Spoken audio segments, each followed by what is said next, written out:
бы стать смолою, но уже другой. Кто-то молодой, кто-то пьяный,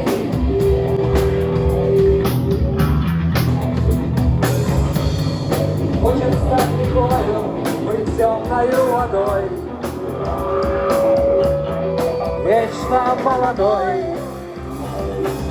вечно пьяный, вечно молодой, вечно пьяный,